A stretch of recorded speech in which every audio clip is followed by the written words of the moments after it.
What's good, sports fans? Are you ready to elevate your live entertainment experience? Well, let me introduce you to SeatGeek, an amazing platform that connects you to your favorite events while saving you money. With SeatGeek, you can easily find tickets for sports games, concerts, and so much more, all in one place. The interface is user-friendly, making it simple to browse and compare prices. And one of the best features is the interactive seating chart. You can see exactly where you'll be sitting and how much you'll be spending, ensuring you get the best value for your money. But here's the best part. Check this out. By using my promo code, ChalkItUpSports, you can enjoy a one-time $20 discount on your first SeatGeek order. That's right, $20 off your first SeatGeek order. Imagine catching that thrilling game or concert without breaking the bank. It's a win-win situation. Plus, you'll be a part of a community of fans who eat, sleep, and breathe live events just as much as you do. So what are you waiting for? Click the link in the description to download the SeatGeek app today. And don't forget to use my promo code ChalkItUpSports for a one-time $20 discount on your first SeatGeek order. Get excited. Now let's get back to the show.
Yeah. I know this is a different vibe for a lot of you guys. I know this is different. I know you guys aren't used to this, but we're getting into it. I appreciate you guys for being here so much. You guys are tuned into the Chalk It Up Sports Show, Chalk It Up Sports, where no matter if we win or if we lose, we just got to charge it to the game. I'm your humble host, Tone DeShields II. And as you guys can already tell, we're not talking about the Eagles today. Right? That's not what we're going to be doing. I know a lot of you guys are very much used to your Eagles talk. We're going to talk about the Philadelphia 76ers. We're going to get back into that pocket. I haven't covered the Philadelphia 76ers in quite some time. It's been a while. I've always been a fan. I'm always locked in. I'm always keyed in. I'm always asking the right people the right questions, but I haven't really got too deep into talking about the Philadelphia 76ers in a while. And I want to get back to doing that kind of content. I love basketball. I love sports in general. The Sixers are, how can I put this? They're an organization that tends to let their fans down a lot. Let's just call it what it is. You know, here's the good thing about me talking about the Sixers, right? I'm less emotionally tied to the Sixers. So I can actually give you guys an even more unbiased opinion. So for some of you guys who feel like I'm already biased when it comes to the Eagles talk, well, guess what? When it comes to the Sixers, I'm going to be as unbiased as you guys probably ever seen me. Because again, I'm not as emotionally tied to the Sixers as I am the Philadelphia Eagles. And that's just my reality. I'm just keeping it a buck with y'all. I'm not going to lie to you. I'm going to keep it 100%. I've been supporting the Sixers since I was a kid. I've been supporting the Eagles since I was a kid, right? I've been supporting the Phillies and the Flyers since I was a kid. But when it comes to my emotions, when it comes to the thread of my being, the Eagles, they pull that thread every single time. The Sixers, they've let you down so many times where you kind of just disconnect. But I still watch the games and I get angry. I get animated, right? I don't care what kind of game it is, preseason, regular season, play-in, playoffs, in-season tournament. I get excited when I watch the Sixers. I get excited when I watch basketball. I was really excited last night watching the season openers, right? The Lakers faced off against the Minnesota Timberwolves. That was a pretty competitive game to a point. And the Celtics, they just flat out smacked the New York Knicks. They blitzed them. You know what I'm saying? But you know, it is what it is, right? And here's the thing too about talking about the NBA, talking about the Sixers. we're going to notice how our community becomes divided, right? A lot of us come here for the Eagles talk. But watch when we talk NBA, when we're talking the Sixers, watch how easily friend becomes foe. Like my man S. Blunt. S. Blunt just said he a Knicks fan. I'm sorry, S. Blunt, on these live streams, on these shows, I can't rock with you. I can't rock with you. But regardless, we're going to talk about the Sixers here. We're going to talk about the NBA. We have 82 games to cover plus the playoffs, right? The season opener is tonight. Your Philadelphia 76ers will face off against the Milwaukee Bucks tonight. And it's funny. Both the Milwaukee Bucks and the Sixers, neither of them had the season that they expected to have last year or earlier this year, I guess you'll say, however you want to slice it. Neither team had the playoff run that they expected. Now, when it comes to the Sixers, we always say, well, get out of the second round and then we'll talk. Well, guess what? They couldn't even get out of the first round last season. So that's that. And then when it comes to the Bucks, they finished as the third seed. Couldn't get out of the first round. Now, granted, Giannis was hurt and Chris Middleton wasn't at full strength. He was only but so much of a factor. It pretty much forced Damian Lillard to get back into his Trailblazer days, his Portland Trailblazer days, where he was pretty much the lone man carrying the team. Now, obviously, he had CJ McCollum to a point, right? And there was moments where CJ did his thing, but for the most part, we knew who team that was, and we knew that team went as far as Dame took them. And as of right now, the Bucks, they're in a similar stage as the Philadelphia 76ers in terms of which direction will their franchise go. I think this is going to be a deciding season for both franchises. Both teams have invested in their rosters tremendously over the course of the past two seasons. The Bucks, excuse me, you guys. The Bucks, obviously, they brought in Dame Lillard for last season. That didn't pan out the way they anticipated, but they invested a lot in that move. They traded a lot of people. They traded a lot of their depth to get Dame in the building. And then the Sixers, right? They made a lot of moves over the offseason, and we're going to get into those. We're going to recap a bunch of those moves as we begin to unpack this matchup tonight. And also, you guys, just to give you guys a full understanding of how these shows are going to go. These Sixer shows may not go as long as my Eagle shows, right? The Sixer shows, they're probably going to go maybe 30, 35 minutes, maybe 40 minutes at the most. I'm going to try to keep them between 30 and 40 minutes. I want to make sure, because again, we have so many games to cover when it comes to the NBA, when it comes to the Sixers. I don't want to burn myself out. So we're going to keep these shows between 30 and 40 minutes. When it comes to your Sixers, we're going to get in, we're going to get out, and we're going to have some fun.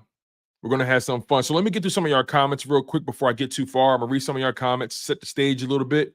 We're going to do some background in terms of how we got to this point with the Philadelphia 76ers. We're going to recap some offseason moves. Then we're going to get into tonight's matchup with the Milwaukee Bucks, discuss injuries, Joel Embiid, Paul George, what we expect from Tyrese Maxey, players to keep an eye on tonight.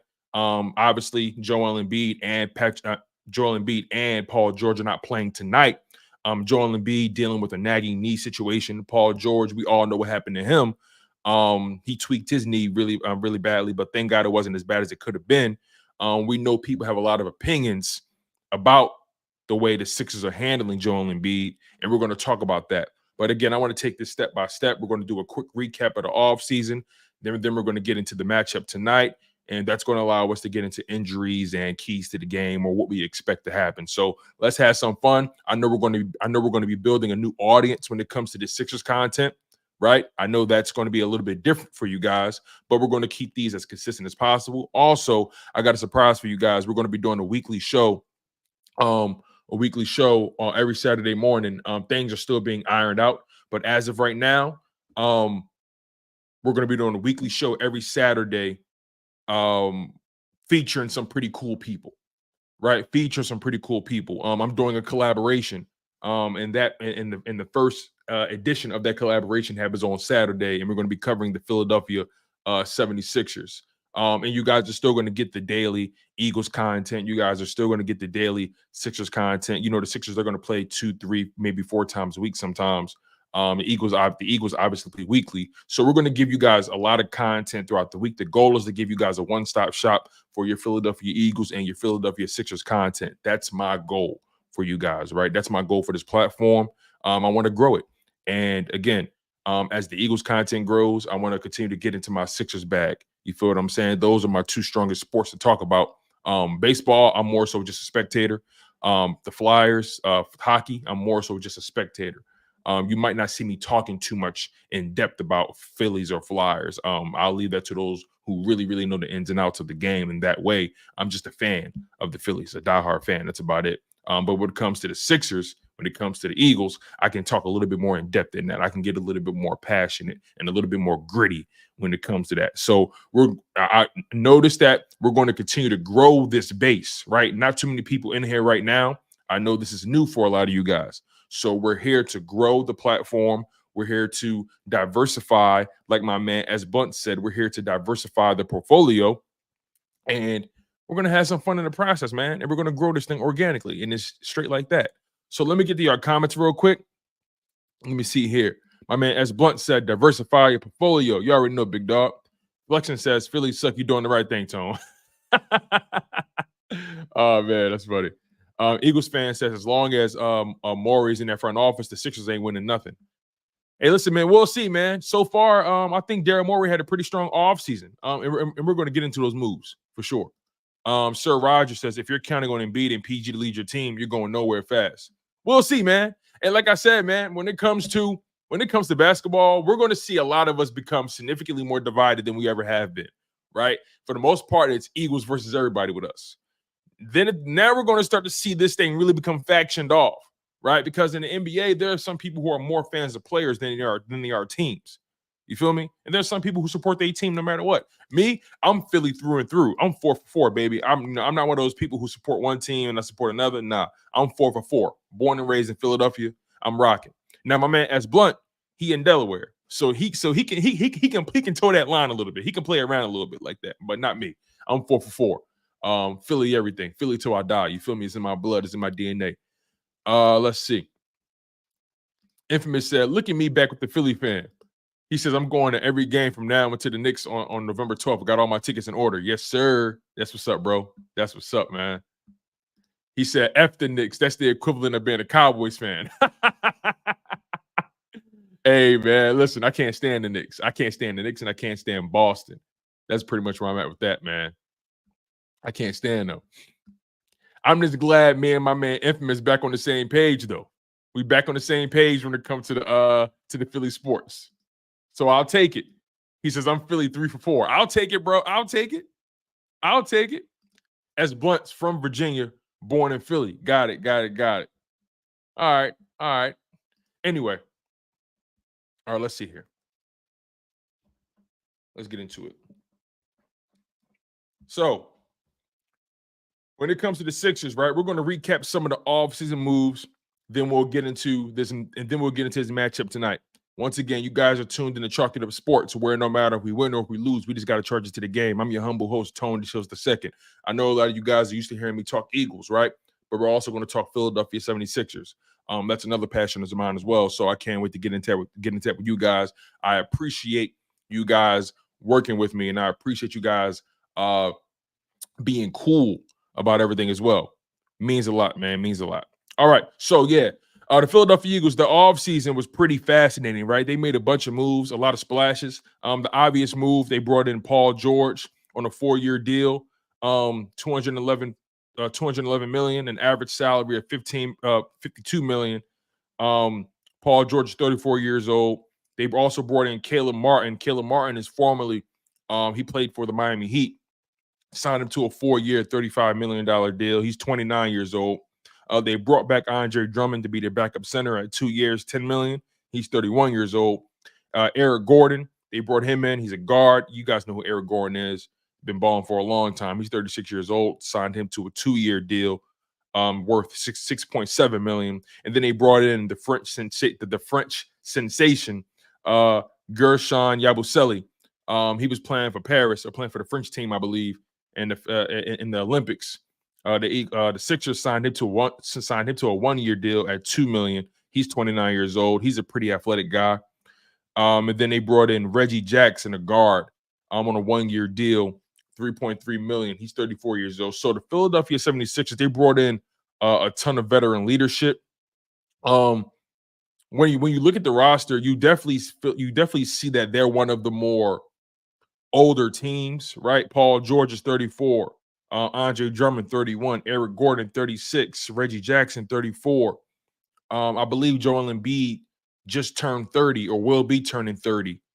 Caleb Martin, he's 29.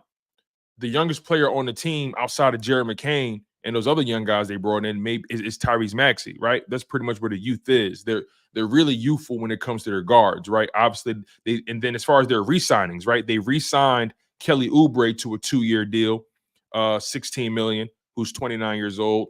They brought back Kyle Lowry on a 1-year deal. This is going to be Kyle Lowry's last season in the NBA. He's 38 years old, right? So pretty much the Philadelphia 76ers, the core of their roster is between that 28 to 34 range. You know what I'm saying? They got a ton of veterans, and they're led by Tyrese Maxey.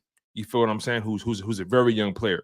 Tyrese Maxey obviously is the now and obviously is the future. Making the move for Paul George is clearly a now move for the foreseeable future for the next 2 to 4 seasons.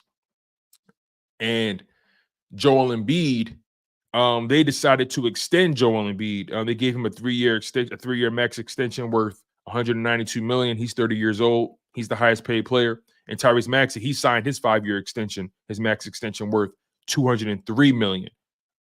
He's 23 years old. So Tyrese Maxey, 23 years old. He's clearly your now, clearly your future. But then when you add him with a Paul George and a Joel Embiid, that's a pretty dope combination. You got your guard, you got your wing, and you got your big man. I like that combo, and then you fill in around that.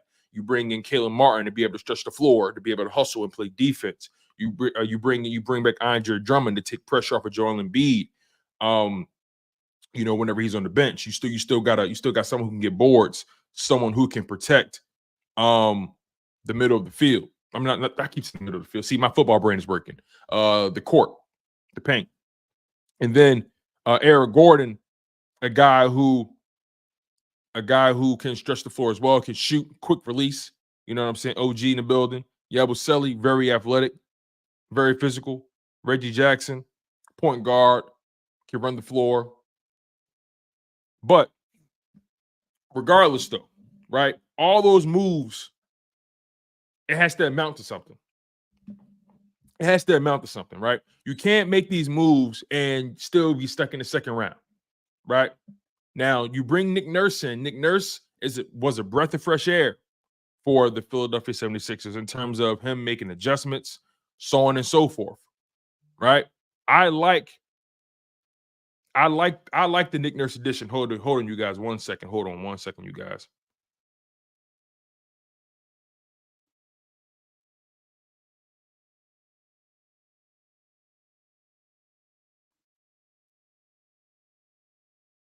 All right. So yeah. Hold on 1 second, y'all. Hold on 1 second. My bad, y'all. Hold on.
All right, my bad. There we go. Sorry about that. Let me get the Sweet Chin Music super chat. My bad.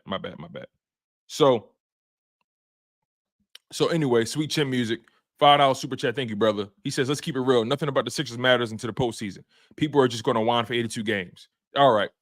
Sorry about that. Anyway, Sweet Chin Music, you're not wrong. You're not wrong in terms of people have been jaded by the Sixers. That's a fact. They've been jaded. So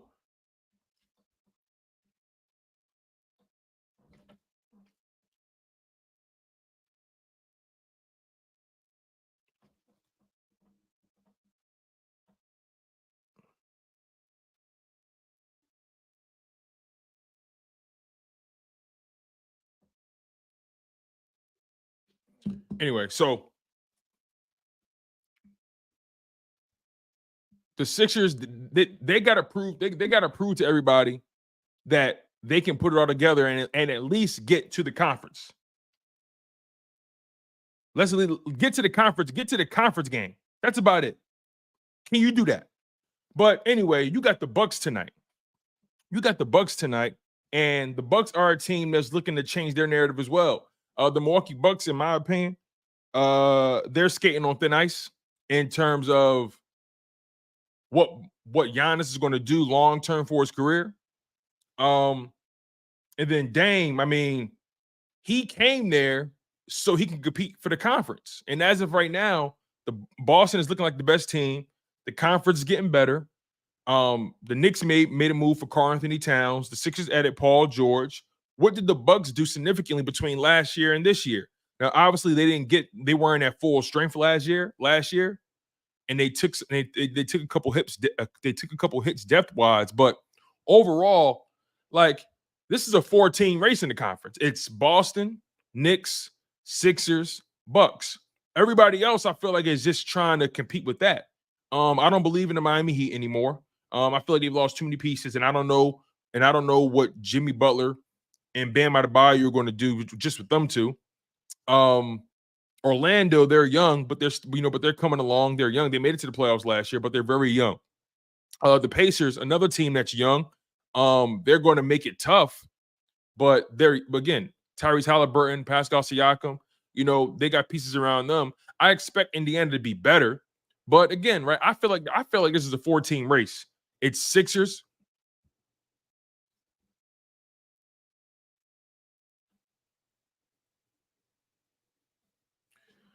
It's Sixers, Boston, Knicks, Bucks. That's where I'm at with it. Thank you for the super chat, Sweet Chin. I appreciate it. Sorry, you guys. I gotta make it. I'm trying to set this show up for you guys later on.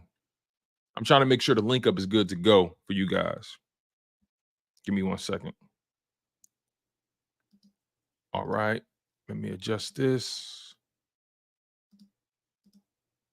All right. So just in case you guys are wondering, we have a link up scheduled today featuring Laura Brunson and Simone Stanley. We have a link up scheduled for today. And just trying to make sure we get our timing right. Y'all. That's all we're trying to do is make sure we get our timing right. All right. So, yeah, we got a full slate for you guys today. Now I got to make some adjustments over here. Sorry, you guys. Work with me here. Work with me on this. Just making some adjustments. Want to make sure I give you guys a dope show. All right.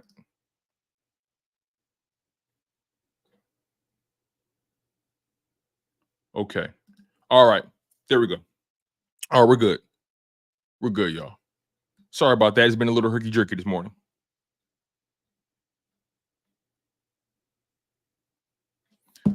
So, yes, last season, the Sixers ended the season 47-35. The Bucks ended the season 49-33. Not a crazy disparity, but the Sixers were the 7th seed last year compared to the Milwaukee Bucks being the 3rd seed. Sixers were forced to play in the play-in, barely got by the Miami Heat in one game, or barely got by them. It was a 1-point win. So, yeah, right, you look at this team now, And you're going into this matchup with the Bucks, and you're saying to yourself, okay, I don't have Paul George, I don't have Joel Embiid. Jared McCain, the rookie, is still recovering from an injury to his lungs. He had a lung bruise or a pulmonary contusion. He suffered in the preseason. And even Tyrese Maxey had a little bit of a tweak in the preseason with his finger or his thumb, but they say he's going to be good to go for the night. As far as the Milwaukee Bucks go, they don't have Chris Middleton. With an ankle injury, and we don't know when Chris Middleton will be back. Chris Middleton hasn't been fully healthy for quite some time. He hasn't been fully healthy since he really signed that contract. He signed that contract. They got their championship, and he hasn't really been the same player since, mainly health-wise. So we're going to see Giannis and Dame tonight. We're going to see Tyrese Maxey tonight. We're going to see Caleb Martin, Kelly Oubre, and all those guys tonight. Overall, not having Embiid, Paul George, or Chris Middleton on the court tonight, it's unfortunate because it makes it hard to really judge how good these teams are. And also, you can't really judge how good a team is. You can't really judge how good a team is from one game. But it does give you an idea of just how you match up with the opponent, especially if you can potentially see them in the playoffs. I want to see how Maxey and Dame match up with Embiid on the floor and PG and Middleton and Giannis, and I want to see that. I want to see that. Both of these teams are contenders in the Eastern Conference, and you want to see those guys at full strength, right? And based off the things we've heard about Joel Embiid's injury and the announcement that he's not going to be playing in back-to-backs, that's an automatic 15 games off the schedule he's not going to be playing. That's not even counting games where he is actually hurt or he is recovering or resting, whatever it may be, right? So how many games are we actually going to see Tyrese Maxey, Paul George, and Joel Embiid play together this season? That was the problem with the Brooklyn Nets a few years back, right? We barely saw KD, James Harden, and Kyrie Irving in the same game. We barely saw that. So it's a reasonable concern to look at the Sixers and say, all right, Embiid with the knee injury, PG with his knee issues, right? Maxey, he's probably going to be your healthiest guy all season when it comes to your stars. So how many games will we actually see all three of those guys suited up together? And will their chemistry be strong enough come playoff time? Will they actually have a strong feel for each other's tendencies and what they want to accomplish come playoff time? I think that's a reasonable concern, in my humble opinion. I think that's a reasonable concern. You don't want to go into the playoffs not having your rotation set. Right? That was a problem for Milwaukee when they got to the playoffs. They lost Giannis. Their depth wasn't even that. They lost a lot of depth trading for Dame. Their rotations weren't solidified. They just weren't ready for what the Pacers were building all season. The Pacers had the luxury of continuity going into that playoffs. They traded for Pascal Siakam, I think, mid-season, but they had the luxury of playing with all those guys healthy, right? So the Sixers and the Bucks, that's going to be something that we pay attention to throughout the season. When will they get Middleton back? Milwaukee. When will the Sixers be able to get Embiid and PG on the court with Maxey at full strength? That's a reasonable question. You want to see how all these pieces fit. And again, that goes back to Nick Nurse. It's going to be a challenge, at least in the first part of the season. It's going to be a challenge in the first part of the season trying to get these rotations correct when you don't have PG and Joel Embiid fully healthy. And the Sixers aren't being really transparent when it comes to Joel Embiid's health. We don't know how it happened. We don't know when it happened. We don't know what he's dealing with. We don't know if it's swelling. We don't know if it's inflammation. We don't know if it's a tweak. We don't know anything. He was playing. He played in the Olympics. He won his gold medal. We didn't see him get hurt at all. We didn't hear about anything. And all of a sudden, he's not available for game one. He had, 2 months, 3 months off between then and now? And we're still not getting Joel Embiid at full strength? That's a problem for me, right? It's frustrating when every time you talk about Joel Embiid, the first thing that comes out of your mouth is he healthy? We don't even talk, like, when it comes to Joel Embiid, we can debate his talent all day. But guess what? Is he healthy? Fuck everything else. Forget the skill set. Is he healthy? That's a reasonable concern if you ask me. And for him to come out and say he's not playing back-to-backs, okay, whatever. If it means you getting to the playoffs, I'll roll with it. If it means you being fully healthy for the playoffs, okay, do what you got to do. You feel what I'm saying? Do what you got to do. Like I need to see Joel Embiid in tip-top shape when it comes to the playoffs, right? He's done everything for the regular season. He's got his MVP. He's got all NBAs. He's got all defensive. He's got, he's got all stars. He's got all of that. He needs a championship. He needs to make it to a conference championship. Seriously. So, even though I'm frustrated with how Joel Embiid's health is being handled and how we just don't know what's really going on with him, I would much rather have him healthy when it matters most than game 1 of the regular season. But again, opening night, you want to see all your guys at full strength. You want to see these guys gelling. You want to see all these guys playing together. But it is what it is, and you do what you got to do. As far as PG goes, he's coming off of one of his healthiest seasons, and that knee injury seemed very freakish, but I'm expecting to see more PG this season than not. I know he's had a history with shoulder injuries. He's battling a knee now, but I expect to see PG more times than not this season, right? I need to see Paul George for at least 65 games this year. I need between 65, because he played 74 games last year, I think, if I'm not mistaken. I think that was a career high for the Clippers for him. I need to see PG at least 65 to 70 games this year. I need to see Joel Embiid for at least 60 to 65 games this year. You know what I'm saying? I want to see Maxey for 70 plus games this year. I want that. These guys, you want to see these guys at full strength. That's what you want to do. You want to see these guys at full strength, right? So now with PG and Embiid not being in the game, you ask yourself, who's going to step up? Who steps up? Who can I depend on in this regard, right? So obviously, again, Tyrese Maxey is going to be leading them for the time being. And we've seen this team play with Tyrese Maxey and a bunch of role players before. That's not a mystery. That's not something we're foreign to. Throughout the whole preseason, we saw Tyrese Maxey playing with the role guys, right? Going crazy. But we're gonna have to find out just how good these role players are over the next couple weeks, especially with PG. Maybe not coming back until next week or the week after that, just to be safe. But you're looking at Kelly Oubre, right? What are you going to give him, Kelly Oubre? He's a streaky scorer. He's a high effort guy, but streaky. Caleb Martin, high effort guy, can shoot, can stretch the floor, can put the ball on the floor as well, get to the cup. Andre Drummond, can he dominate the boards and be a defensive anchor? That's somebody we're going to be watching. Ricky Council IV. I'm really fascinated by Ricky Council. I feel like he's someone who should have got more minutes in the playoffs, should have got more minutes throughout the entire season last year. And I felt like they were shooting themselves in the foot, not getting that young brother on the court. He's athletic. He can put the ball on the floor. He's aggressive. He hustles.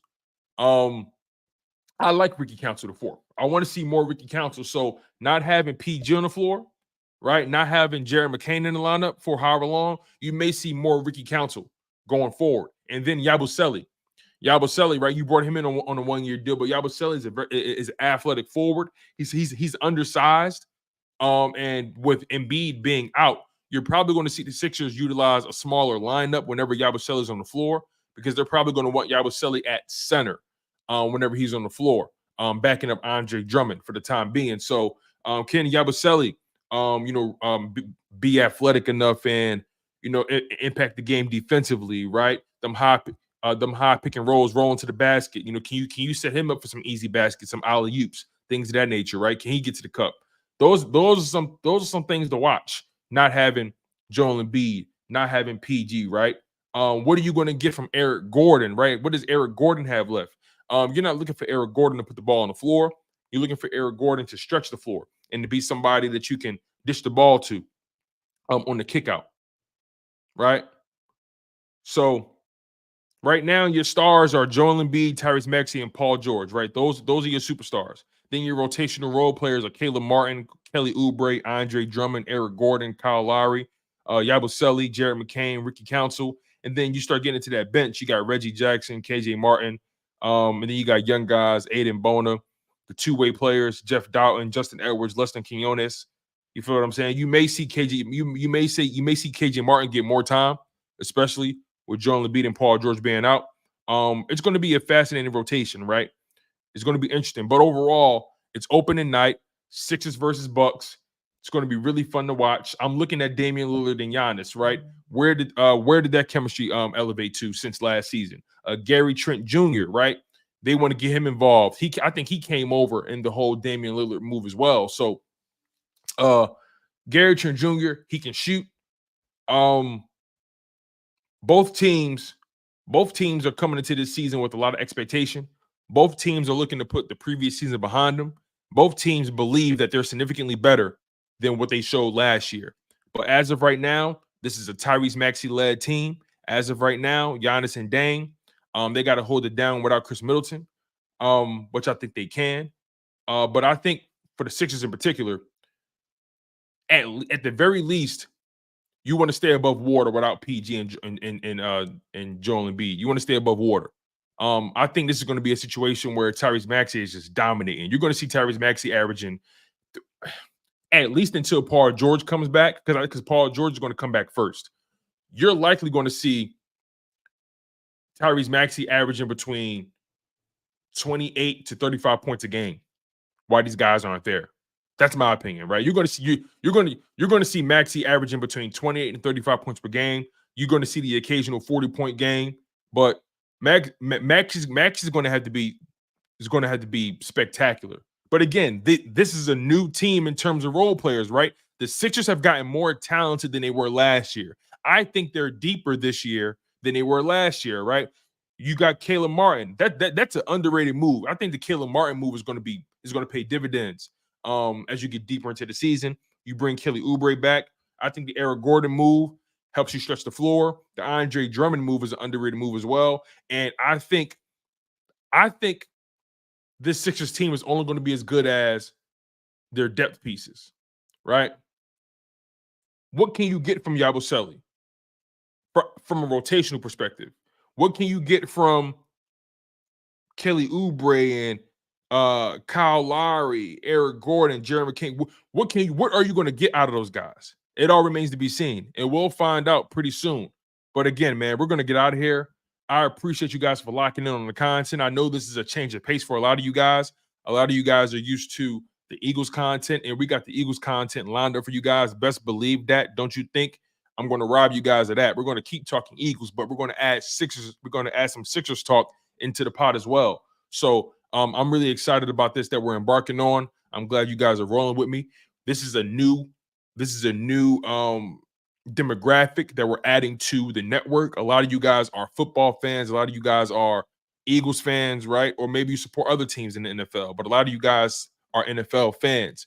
We're trying to appeal to a larger base, a larger audience. We're going to bring in a lot more people to talk about your Philadelphia 76ers, and that should be fun. I'm looking forward to really growing this audience organically, and I really do appreciate you guys who decided to kick it with me. So make sure you guys smash that like button. Make sure you guys are subscribed to the content. I've been your humble host, Tone DeShields II, and you guys have been tuned in to Chalk It Up Sports, where no matter if we win or if we lose, we just got to charge it to the game.